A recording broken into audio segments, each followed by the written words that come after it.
А Яков чу думите на Лавановите синове, които казваха: Яков отне целият имот на баща ни и от бащиния ни имот придоби цялото това богатство. И ето Яков видя, че Лаван не беше разположен към него както преди, а Господ каза на Яков: върни се в отечеството си и в рода си, и аз ще бъда с теб. Тогава Яков прати да повикат Рахил и Лия на полето при стадото му и им каза: виждам, че баща ви не е разположен към мен както преди, но Бог на баща ми е бил с мен. А вие знаете, че с цялата си сила работех на баща ви, но баща ви ме излъга и 10 пъти променя заплатата ми. Обаче Бог не го остави да ми напакости. Ако кажеше така: капчестите ще ти бъдат заплатата, тогава цялото стадо раждаше капчести, а ако кажеше така: шарените ще ти бъдат заплатата, тогава цялото стадо раждаше шарени. Така Бог отне стадото на баща ви и го даде на мен. И по времето, когато стадото зачеваше, видях на сън, че ето козлите, които се качваха на стадото, бяха шарени, капчести и сиви. И ангел Божий ми каза в съня: Якове, а аз отговорих: ето ме. Той каза: погледни и виж, че всички козли, които оплождат стадото, са шарени, капчести и сиви, защото видях всичко, което ти прави Лаван. Аз съм Бог на Ветил, където ти помаза стълб с масло и където ми се обрече. Стани сега, излез от тази земя и се върни в родината си. Рахил и Лия му отговориха: имаме ли ние още дял или наследство в бащиния си дом? Не ни ли сметна той за чужденки, като ни продаде и даже изяде дадените за нас пари, защото цялото общество, което Бог отне от баща ни, е наше и на нашите деца. Затова направи сега каквото Бог ти е казал. Тогава Яков стана и качи децата си и жените на камилите и подкара всичкия си добитък и цялото си имущество, което беше придобил, спечеления от него добитък, който беше събрал в Падан Арам, за да отиде в ханаанската земя при баща си Исаак. А когато Лаван беше отишъл да стриже овцете си, Рахил открадна домашните идоли на баща си. И така Яков побегна скришно от сириеца Лаван, без да му извести, че си отива. Побегна с цялото си имущество, стана и премина Ефрат и се отправи към хълмистата страна на Галаад. А на третия ден известиха на Лаван, че Яков побегнал. Тогава Лаван, като взе със себе си братята си, гони го 7 дена и го стигна на Галаадската поляна. Но Бог дойде на сън през нощта при сириеца Лаван и му каза: внимавай да не кажеш на Яков нито зло, нито добро. И така Лаван стигна Яков. Яков беше разпънал шатрата си на бърдото, а Лаван с братята си разпъна своята сред хълмистата страна на Галаад. Лаван запита Яков: какво направи ти? Защо побегна скришно и отведе дъщерите ми, като с меч запленени? Защо се скри, за да бягаш и ми измами? А не ми каза, за да можех да те изпратя с весели и с песни, стъпани и с арфи. Нито ме остави да целуна синовете и дъщерите си. Ти си направил това без да мислиш. Ръката ми е достатъчно силна да ви напакости, но Бог на баща ви ми говори през нощта, като каза: внимавай да не кажеш на Яков нито зло, нито добро. И сега вече си тръгнал, понеже ти е домъчняло много за бащиния ти дом. Обаче защо си откраднал боговете ми?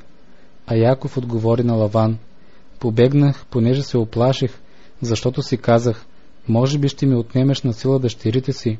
В когото намериш боговете си, той да не остане жив. Пред братята ни прегледай какво твое има в мен и си го вземи, защото Яков не знаеше, че Рахил ги беше откраднала.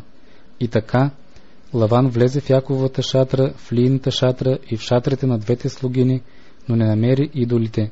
Тогава, като излезе от Лийната шатра, влезе в Рахилината шатра. А Рахил беше взела домашните идоли, сложила ги беше в седлото на камилата и седеше на тях. А Лаван претърси в цялата шатра, но не ги намери. И Рахил каза на баща си: да не ти се зловиди, господарю, че не мога да стана пред теб, понеже имам обикновеното на жените. И той търси, но не намери идолите.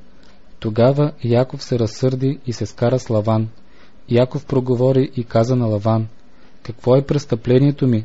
Какъв е грехът ми, че си се втурнал след мен толкова разпалено? Като претърси всичките ми вещи, какво намери от цялата си покъшнина? Сложи го тук пред моите братя и пред твоите братя и нека отсъдят между двама ни. 20 години вече съм бил при теб овцете ти и козите ти не се изяловиха и овните на стадото ти не изядох. Разкъсано от звяр не ти донесох, аз теглих загубата. От мен ти изискваше откраднатото, било че се открадне през деня или през нощта. Ето как беше с мен. През деня пекът ми изтощаваше, а през нощта мразът, и сънят бягаше от очите ми. 20 години вече съм бил в дома ти, 14 години ти работих за двете ти дъщери и 6 години за овцете ти, и ти 10 пъти промени заплатата ми. Ако не беше с мен бащиният ми Бог, Бог на Авраам, Бог, от когото се бои Исаак, ти без друго би ми изпратил сега без нищо. Бог видя моята неволя и труда на ръцете ми и ти изобличи през нощта. А Лаван отговори на Яков: тези дъщери са мои дъщери, и децата са мои деца, и стадата са мои стада. Всичко, което виждаш, е мое. И какво да сторя днес на тези мои дъщери или на децата, които са народили? Но сега ела, аз и ти да сключим договор, който да бъде свидетелство между мен и теб. Тогава Яков взе камък и го изправи за стълб. Яков каза още на братята си: натрупайте камъни. И те взеха камъни и направиха грамада, и ядоха там край грамадата. Лаван я нарече Егар Сахадута, а Яков я нарече Галаат. И Лаван каза: тази грамада е свидетел днес между мен и теб. Поради това тя бе наречена Галаат. И Масва, защото Лаван казваше: Господ да бди между мен и теб, когато сме далеч един от друг. Ако се отнасяш зле с дъщерите ми, или ако вземеш други жени, освен дъщерите ми, няма никой човек с нас за свидетел, но виж, Бог е свидетел между мен и теб. Лаван каза още на Яков: гледай тази грамада и гледай стълба, който изправих между мен и теб. Тази грамада да бъде свидетел и стълбът да бъде свидетел, че аз няма да премина тази грамада към теб, нито ти ще преминеш тази грамада и този стълб към мен, за да извършиш зло.